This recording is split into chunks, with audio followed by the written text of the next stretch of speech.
Hello everyone and welcome back to RetroFat Season 2. My name is Jeremy, and if you are a new-time viewer, welcome. If you've been here before, welcome back. My channel, which is at this point primarily just the 10 of us content, has gotten over 80,000 hours of watch time since I started with these Just the 10 of Us reactions. My biggest video of all time was the reaction I did with the cast and crew, some of the cast and crew, or cast and writers really, for Snow Job, which had over 16,000 views and 6,000 hours of watch time at this point. Just the 10 of Us, such a classic show. If you're on any retro pop culture social media site, Just the 10 of Us is going to be mentioned at some point, and this show holds a special place in nostalgia for those of us who grew up in the 80s, and I'm honored that so many of you watch it with me, and I'm just some random fat guy, and I enjoy laughing to it, and I'm glad you're here with me. Just the 10 of Us is one of my absolute favorite shows of all time. And even though I've reacted to every episode, we're going to do it again. So let me explain what I'm doing here in Season 2. The first thing I should clarify is that I started RetroFat as a way to kind of help keep me motivated to lose weight. Obviously, I'm fat, hence the name RetroFat. I'm down 96 pounds. I still have a long way to go. And I'll be talking about weight loss on both my Just the 10 of Us reaction videos, as well as other videos I make just about weight loss. But in this new season, so a season is, I've decided, about 25 pounds. So season 3 will start whenever I've lost 125 pounds. Just a fun thing I'm doing to kind of separate the seasons. But in this new season, which will cover all of Just the 10 of Us, not just Season 2 of Just the 10 of Us, but all 3 seasons, I'm going to keep reacting to Just the 10 of Us, but in a slightly different way. One way is I'm going to incorporate exercise, but after the fact. So I have a list of traits, things that characters may do or show, and I've assigned an exercise to them. So I keep a tally mark, which I'll share at the end, and I will do an extra workout during the week dedicated just to this, and then I'll report back on it next time. In addition to the exercise, I'm also going to be exploring the themes of the show and the character development over the entire series, which is something I didn't really do before. So I want to examine Just the 10 of Us almost academically in a way. In addition to this, on RetroFat, I have some other plans for different videos I'll be doing. Richard Simmons, may he rest in peace. I've done some day-by-day reactions in the past. I'm going to dust those off and do that again. My son and I are going to kind of do a joint show, so to speak, where we react to some scary TikToks and scary YouTube videos and just a little bit of horror together. I mean, Just the 10 of Us, while it did not start in horror, it started with just growing pains. There's clearly a horror connection, which we will talk more about. So yeah, that's what I'll be doing through this show. Now, as for why I took a hiatus, a few reasons. One, people can be jerks sometimes. I would get negative comments. Usually I would brush them off. I had one person email me at work, more or less harassing me, for making the comment that I prefer a kind atheist to a hateful Christian, something I still stand by. And every so often I would just get snide comments of just like, oh, come on, y'all, I'm doing this literally as a labor of love, a hobby. Why do we have to be ugly? But as I say this, I also have to acknowledge, for every one negative interaction, I've gotten 200 or 300 positive reactions. The positive far outweighs the negative. And the other reason is that I'm an assistant professor of educational technology where I work. And that started, I've worked there for a while. I was an instructor and then a clinical professor. Now I'm a research-ish. I'm primarily teaching, but also do research. Assistant professor, which means I'm tenure track, and that has taken up a lot more time. So I'm sure I'll talk about that as well. So even though I'm educational technology, much like Graham Lubbock, I started off in literature, not sports, but I'm a fellow English teacher. All right, so that's kind of what we have, what our plan is for this. I'm going to watch the show just like I did last time. I will pause after every scene, however I choose to define scenes. So I will mute myself. You'll see me down the corner laughing and so forth, but I'll pause it after scene. I'll share my commentary. I'll share my thoughts. I will react to it. And then I'll keep going, and I'll have just a little wrap up at the end. One thing I need to share, and I will say this a lot. I said this a lot before. I will say it a lot going forward.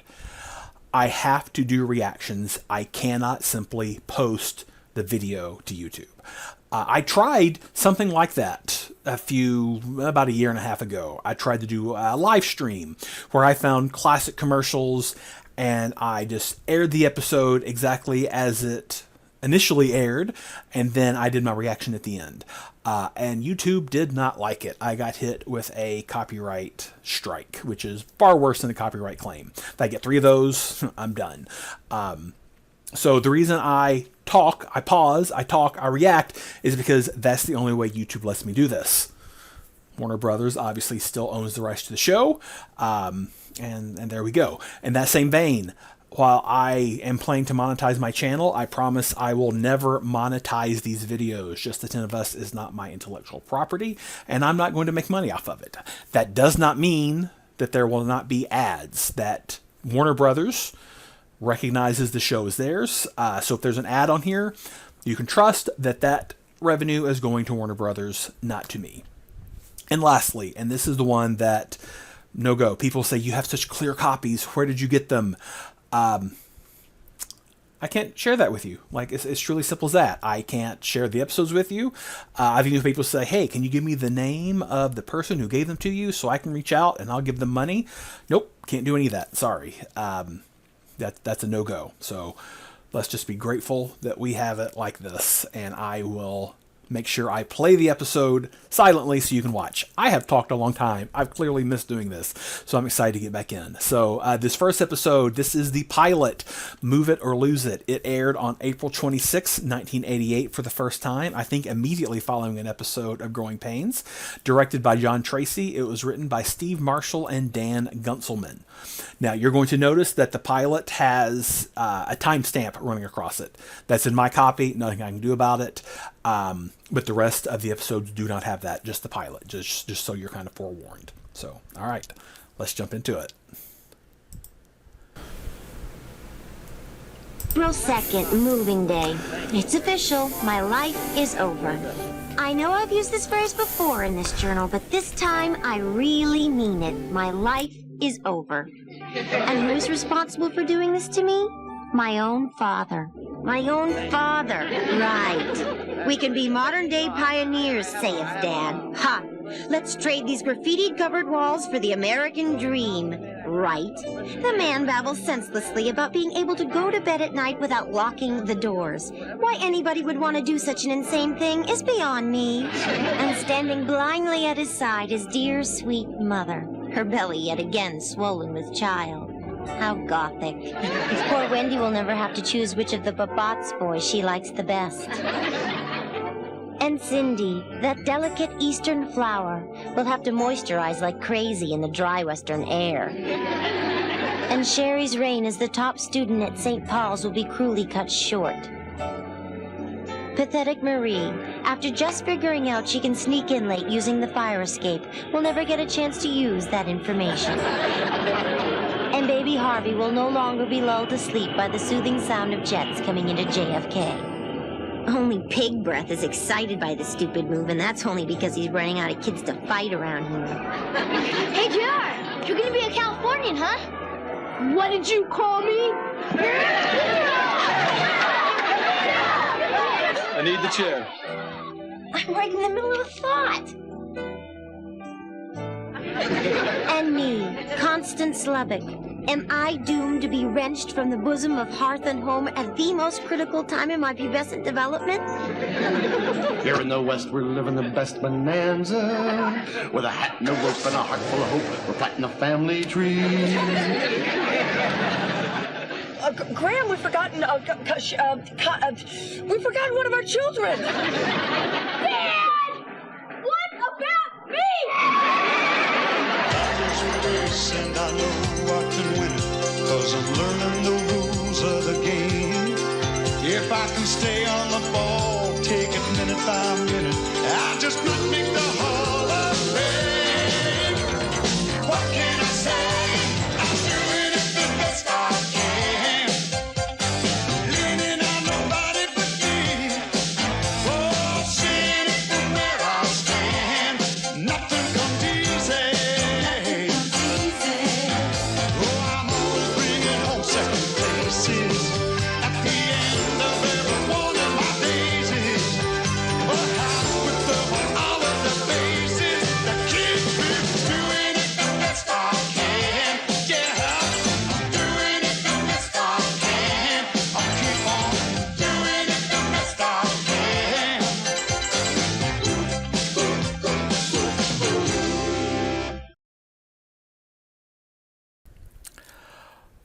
All right, so a few comments. Connie made the comment that Marie wanted to, she just had the thought, I can sneak in late via the fire escape. This touches on Marie's, future freak flag nature just a little bit, which we'll talk more about over this entire series. But it doesn't wholly jive with the mature, responsible kid vibe as well. I am picking up on a little bit of Connie being just a bit self-deprecating here. All of our characters grow and change a little bit. Connie is pretty well established pretty quickly, but there's some tweaks. I also have to say I am personally very glad that the joke of not getting the kids' names right did not stick. That would have gotten old really quick. Theme song, by the way, one of my absolute favorites. Now, one of the things I'm using for my, Just a 10 of Us first workout, anytime JR has a horror reference or horror shirt on, that's a tally mark. And obviously we saw him wearing a Nightmare on Elm Street shirt there in the opening. So more on that here in just a bit.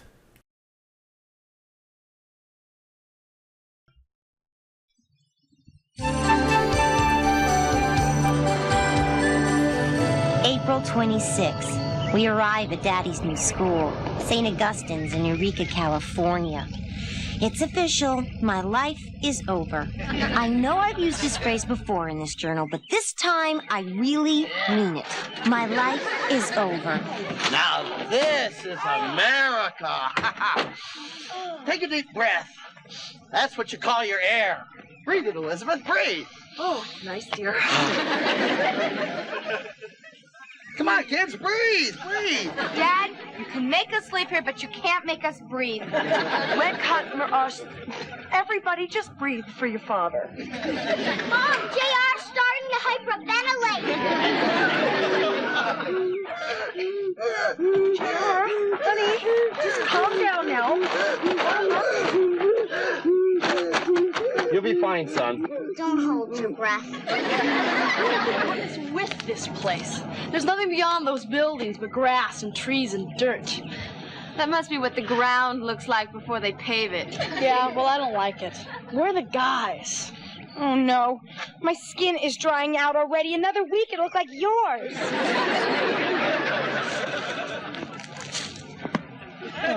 I can't wait to see the house they're letting us use. House. Oh, Graham, isn't that a wonderful word? Yeah. After all those years in an apartment. There's our very own load-bearing walls. This is going to be paradise. Oh. Excuse me for interrupting a sensitive moment like this, but we all want to go home. Just a minute. Now, all of you who do not want to give this wonderful place a chance and only want to wallow in your own selfishness, raise your hands. Well, you're not old enough to vote anyway. What the hell is that?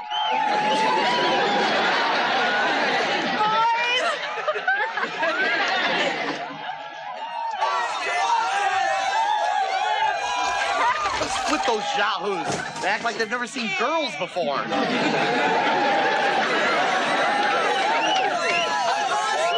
Daddy, look!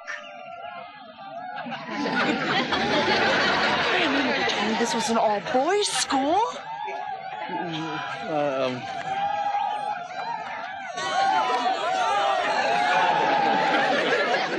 April 26th. It's official. Today is the first day of the rest of my life.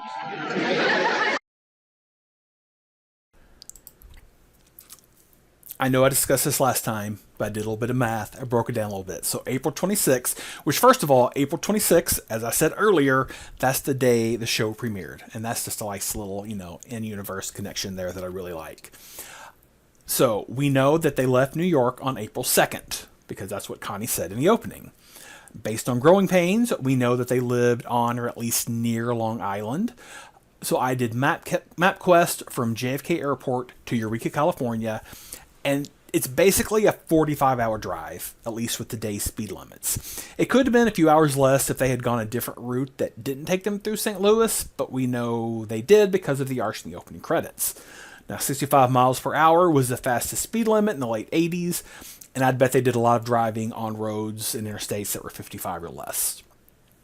Now, I also would say that it's not unrealistic to assume that a vehicle filled with 9 people while also towing a trailer, they probably drove a bit under the speed limit at times. I would even go so far as to wager that not only did Graham drive, Elizabeth drove, and Marie, who we learn next episode is 16, she probably did some driving as well. So probably some under the speed limit driving, but let's be generous and say it was 65 hours of driving. So 65 hours of driving across 25 days would be 2.6 hours of driving a day. Let's say that Elizabeth said we're not driving on Sundays, which I think is, I don't think that's outside the realm of possibility. That would have eliminated April 3rd, 10th, 17th, and 24th, as those were the Sundays in April of 1988.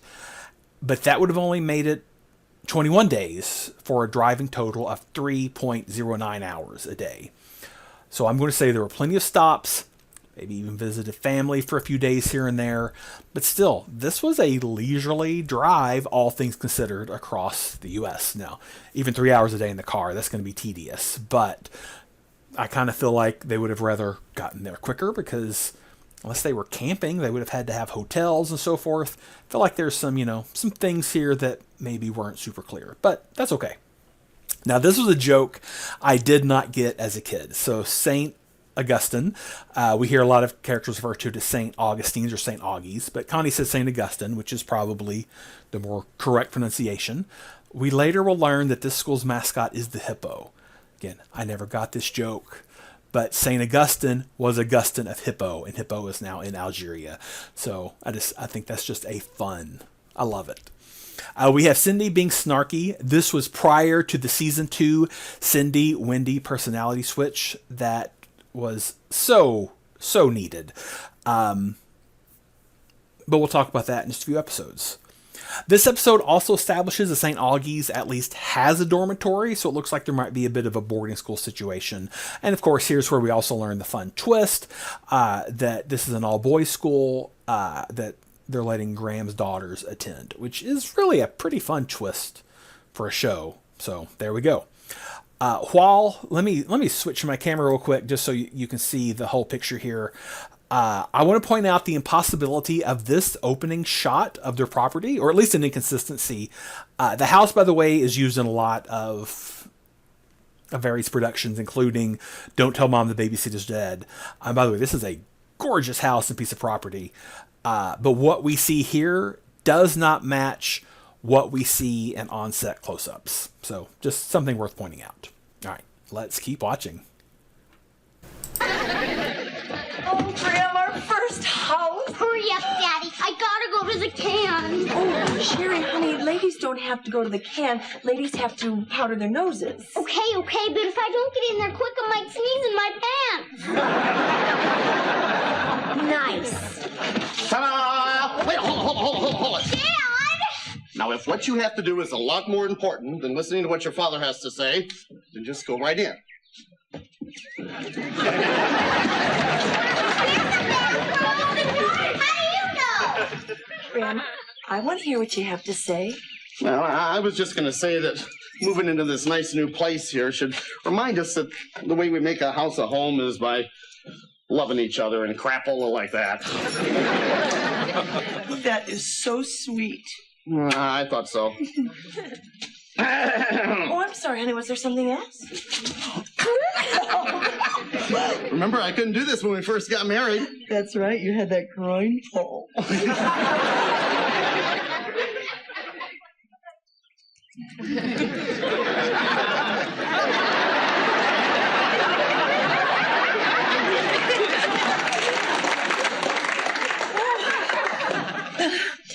Oh, honey, It sure is. 7 kids and 3 bedrooms. Oh, Mom and Dad are just gonna have to sleep in the car. Yeah. You tell them.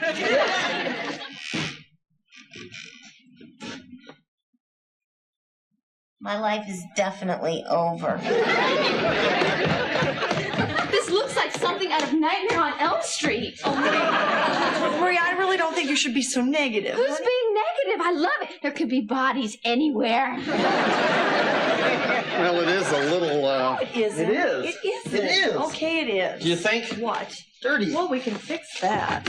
You don't like it? Well, of course I do. What do you mean, you don't? Are you kidding? Wow, this kitchen looks like a torture chamber.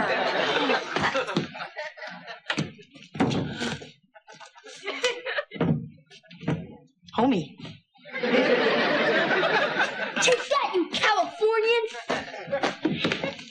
You like this dump, JR? You're talking to me, Sherry. I'm Sir JR. If I'm talking to you, I'm crazy. There's no way I'm gonna share a room with Sherry. Hey! It's basic math, Connie. There's only 3 bedrooms. So when do you get stuck with Sherry? I am in the room. The oldest gets to pick first. I don't buy that for a minute.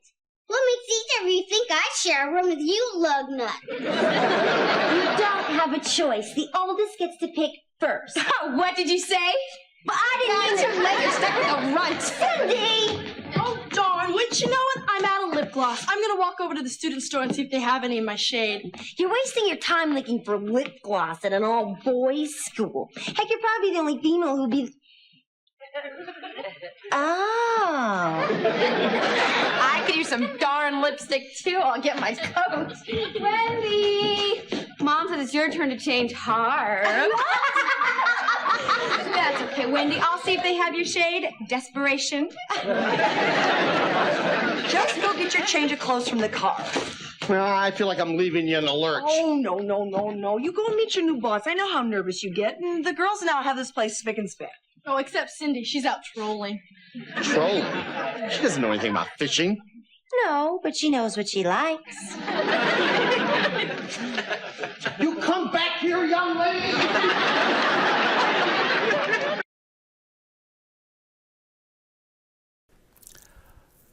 All right, so one thing that I really enjoy about Just the 10 of Us, like this was a pretty sex-positive show.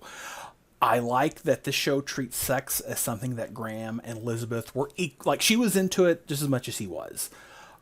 I legitimately appreciate that because women usually, like there's a trope of, you know, the wife not liking sex in sitcoms even today, and this puts Elizabeth on the same equal footing as Graham, and I think that's a really cool thing they do. Now, the tally mark maker for Marie for my exercise plan is anything involving her flying her freak flag, and we have it here between the, you know, bodies everywhere, and then this place looks like a torture chamber. The show has an obvious Nightmare on Elm Street connection, which, as you can see, I am a fan. I think that might be part of the reason why I fell so in love with the show as well. Heather Langenkamp, who plays Marie, was Nancy in Nightmares 1, 3, and she played herself in Nightmare 7, Wes Craven's New Nightmare. We have here kind of morphed into the next scene, Joanne Willette, Connie. She made an appearance in A Nightmare on Elm Street 2, which, if not for this show, probably would never even be brought up.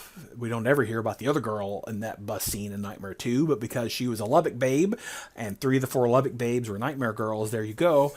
And then we have, of course, Brooke Theus, who played Debbie in Nightmare on Elm Street 4. So, big connection there, and I love anytime we get a reference, even if that reference is sometimes just JR wearing a shirt that says, you know, has Freddy on it. Sherry started off a bit sassy. You know, she doesn't change. She stays sassy. She's a little bit tomboyish, a little bit of daddy's little girl here, and then that's going to shift over time as well. Now we have Wendy. This is her first tally mark, scheming to meet boys. Wendy's a schemer. She's not as dense as Cindy later becomes, but she's also, Wendy is not as smart right now as she later becomes, even just a few episodes. And I am wholly convinced, like, feel it deep in my just heart.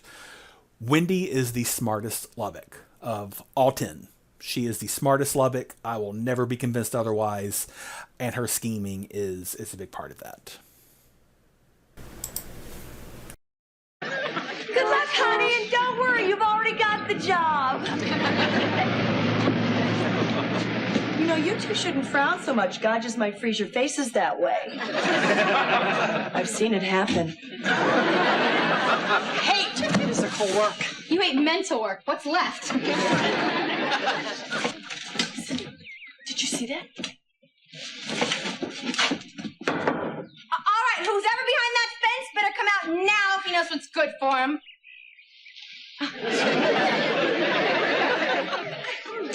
Gee, we almost have enough for a ball team.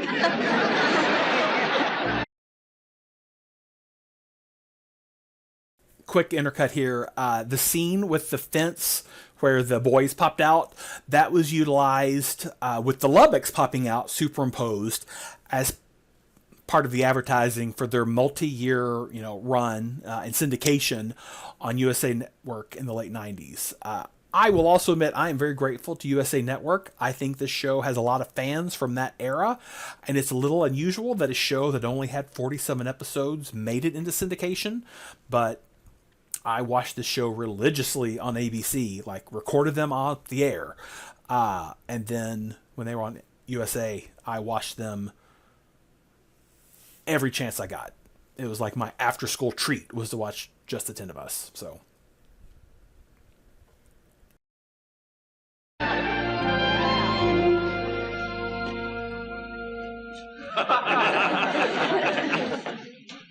Hello, I'm Coach Graham T. Lubbock, Sr.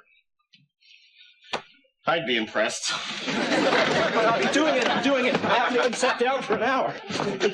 Take it easy, kid. You'll have a stroke. Oh, I thought you were Coach Johnson. I'm back, Mr. Dizzler. And I pray to God those towels are picked up.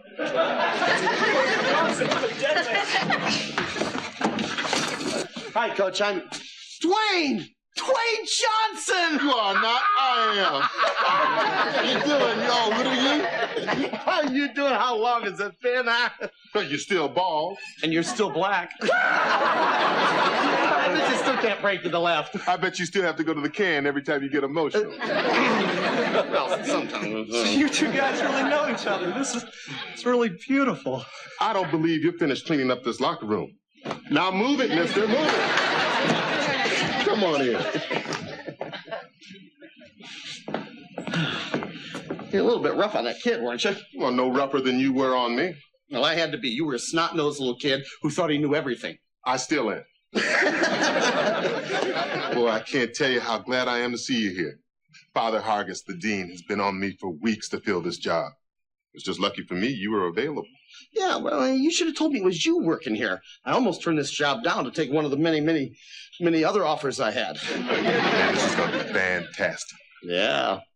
Hey, maybe we'll have another championship team, huh? Another? I don't ever remember being on a winning team coached by you. What? We won all city finals one year. What are you, crazy?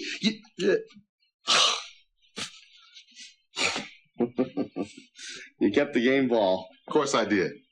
That's the first time I was ever a winner. And I wouldn't have been if you didn't kick my butt around the block on a regular basis. And I wanted to thank you for that. Just in case I never did. Well, I gotta go to the can. It's over here. Oh, a private one, huh? And nice, too. Very fancy. Coach Johnson? Father Hargis? Don't get up. Dwayne, I need a favor. You're the boss. Yes. Thing is, I have an opportunity, that is, we have an opportunity to do something for the school. If we meet, that is, if you meet with a gentleman who's expressed an interest in donating a large sum of money to my school. Our school. And you want me to meet with him? And it has nothing to do with you being black. I'm black?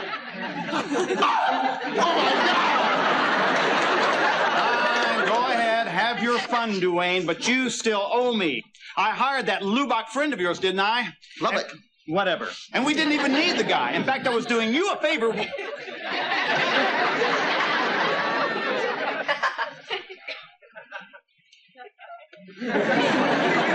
Welcome to the St. Augustine family.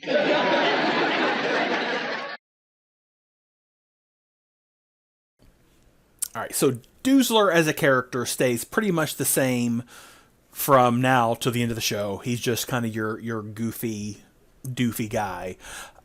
We have Dennis Haysbert, of course, playing Dwayne, not The Rock Johnson. Dwayne's a great character. We lose him by the end of season 2. I wish we had him more. And what could have been. Perhaps he would have returned for season 4. But anyway.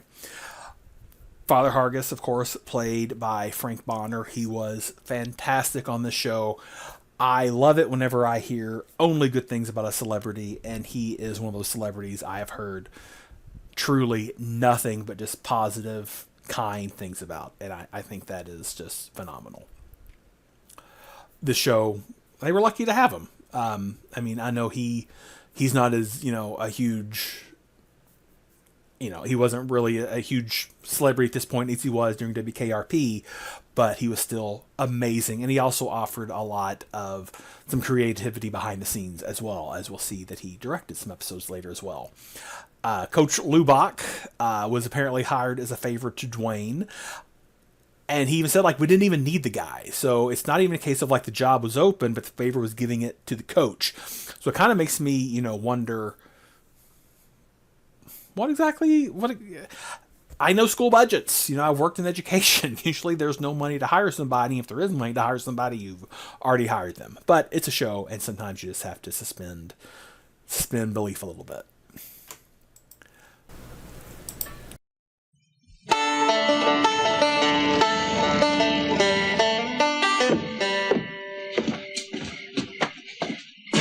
So how was your day today, huh? Yeah, mine was a little rough, too. Honey. Welcome home, honey. Oh, that's real nice. Come on, sit on your favorite spot in the couch. Well, I just wanted to tell you. Just here for a minute. Well, yeah, I'm sitting. Gosh, it's this is just like New York, huh? Yeah, it's funny you should mention New York because I think the exact same salami we used to get in the old neighborhood now. Isn't that amazing? Yeah, Elizabeth, it proves there's a God. Now don't sit there like a doofus. Tell me how your day went. Well, I've been trying to tell you ever since I walked in the door.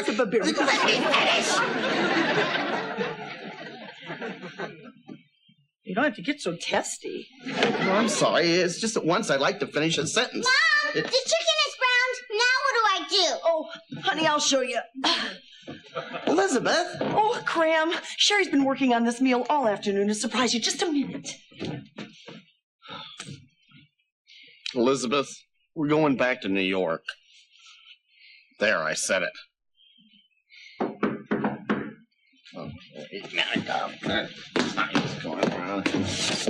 The St. Augustine Glee Club wants to wish you and your daughters a hearty welcome. Welcome to our world.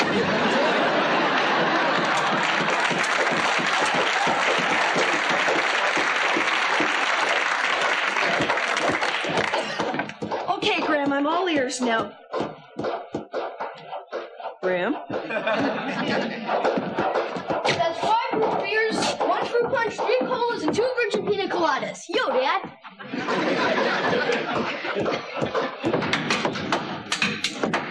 I agree with Wendy. I don't think there's anything wrong with posing in the nude if it's done for the sake of art. I'd do it.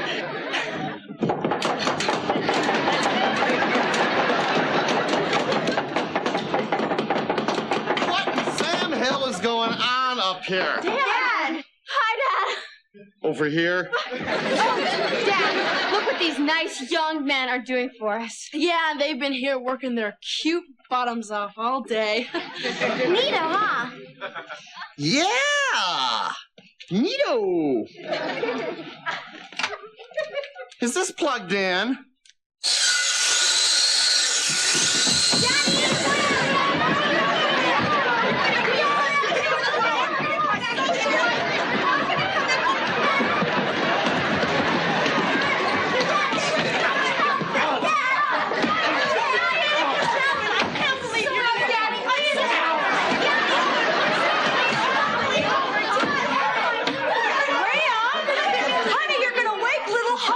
Now.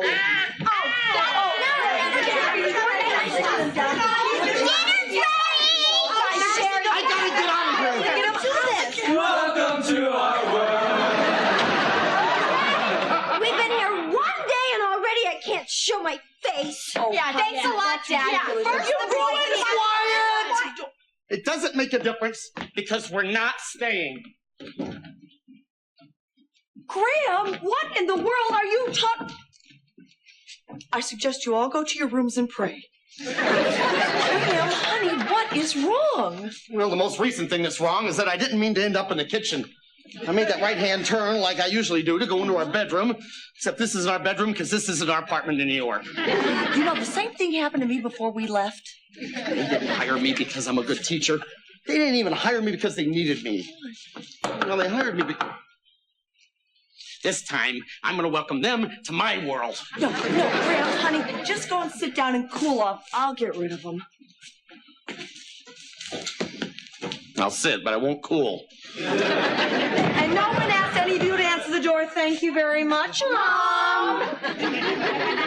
Hello, I'm looking for... Dwayne. Mrs. Lubbock. Oh, honey, you haven't changed a bit. Neither of you. Number 8. Come in. And what the heck happened at work today? Well, Father... Honey, I'm sorry. Sit. It's okay. He found out I wrote you that letter, didn't he? No. Oh, Dwayne, if he ever found out I told you he needed a job, it would kill him. Look, he won't find out. He won't find out what? Oh, honey, why didn't you tell me Dwayne was the coach here? Well, I'm so surprised I'm stunned. I must lie down. Coach. Dwayne, I meant what I said. I'm not interested in any mercy job. Well, you made that crystal clear. Hey, isn't this the same salami we used to get back in New York? Yeah, and New York is where we're going to be... Slice? I don't care. You're not going to change my mind. Hey, look, I didn't come here to change your mind. Just wanted to give you a little going-away present. For old time's sake. You giving me your game ball? Sure I am. I mean, it belongs to you more than it does me anyhow. I mean, you gave me the shot at quarterback. Yeah, well, that's because I knew you were the best man for the job. No, it wasn't. It was because the school said you had to because there weren't enough blacks on the team. That is a complete and total... You knew about that? Sure I did. Well, I didn't treat you any differently than I did the rest. That's right. You kicked my butt around that locker room on a regular basis. It doesn't make a difference how you got the shot. What makes a difference is what you did with it. Right. This is a totally different situation. How? Well, because, but it just is. Read what you wrote on the ball. Quitters never quit. Winners never win. Makes absolutely no sense. Well, you were a little excited at the time. But I got what it meant then. Do you now? Well, I guess I've been acting like a real horse's patoot, huh? No more so than usual. Look, I'll see you at work tomorrow. Dwayne, thanks, but you keep it. No. You keep it. Thanks, but I don't need it anymore. I'll pick it up outside.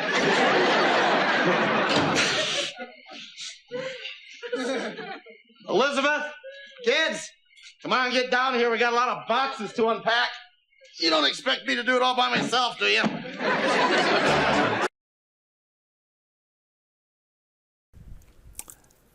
First of all, let me just say that Elizabeth and her child work crew did a great job of making that nightmare house look very livable. I'm curious where the nice clean furniture came from, but I think sometimes, it's a sitcom. It's just sitcom rules. We had 4 instances for a total of 5 of Graham yelling, which is my tally marker for the exercise for the Graham character. Between "let me finish" and "I got to get out of here in the quiet," and then "that's a complete and total, you knew about that." Great, love it. The bit of Graham just slamming the door in the Glee Club's face, that's a great one. It's going to come back here in just a moment.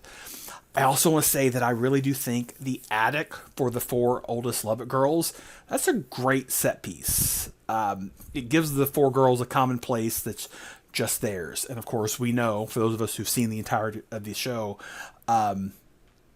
they become a big focal point of the show. This was clearly meant to be Graham's show, Graham and Elizabeth with the family as, supporting characters, so to speak. And then later they become equals with him in sharing the spotlight, especially with the Lubbock babes coming around. But there we go. Anyway, my point being, the attic's a great set. I love the Marie is blind joke. Every time it happens, I love it. As someone who is also blind, I 100% relate to this. The 80s trope of throwing your daughter's suitors physically out of the house, that's very Al Bundy. And then we also had a nice little Al Bundy-like ending here where he is, eating and putting his feet up on the sofa table. All we needed for it to be true Al Bundy was to put his hands down his pants. I will point out, this is 88. Married with Children was not the cultural marker that it is now. So I would say these were both probably borrowing from the same place rather than just the 10 of us borrowing from Married with Children. I also really want to say that Graham and Dwayne had a very nice former mentor-mentee, but now friend/colleague relationship. It's a pleasure to watch. We get to see it again for the next season. I'll just say that I wish we could have had more of it because I think it's really enjoyable to watch.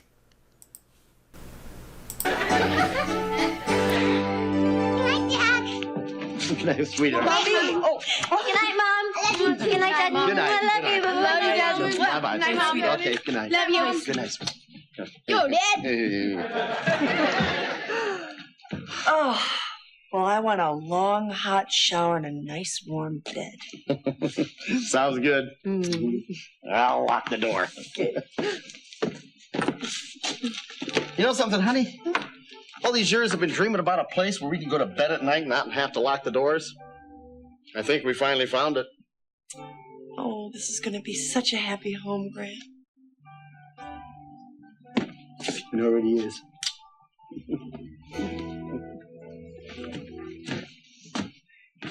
Welcome to our world. Won't you let us in? Miracles are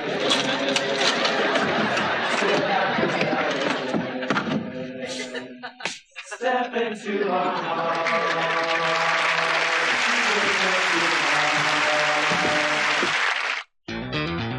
Just the 10 of us will continue in a moment.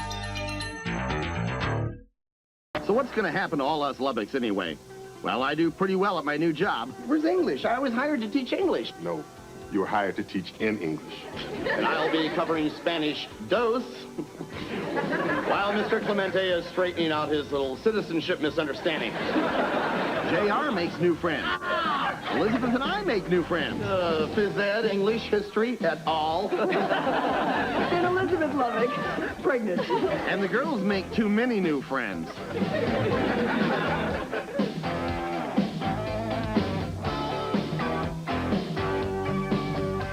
Out of here now! I mean, none of those guys fell for your breathless, hungry act. It's not an act.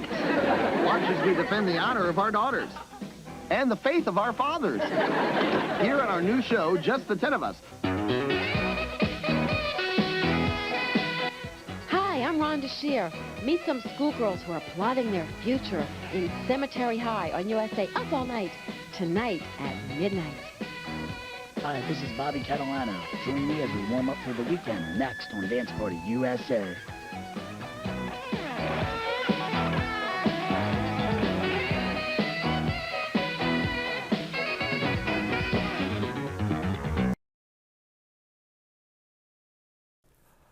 So that classic goodbye sequence at the end, that was used in USA promos for years as well, done in like a fast forward. We had a great callback as, locking the door in the Glee Club.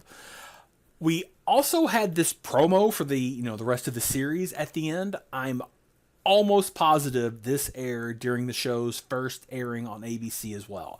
Now you'll notice that both that little promo at the end and the credits were from a different version. My higher quality master copy doesn't have the closing credits. That clearly came from USA's, Up All Night with Rhonda Shear. But I just like to include it here for completion and, to give a little credit to the folks who worked on this show behind the scenes. So have to have the closing credits. That is obviously less, high quality than the rest. So I only do that when I have to.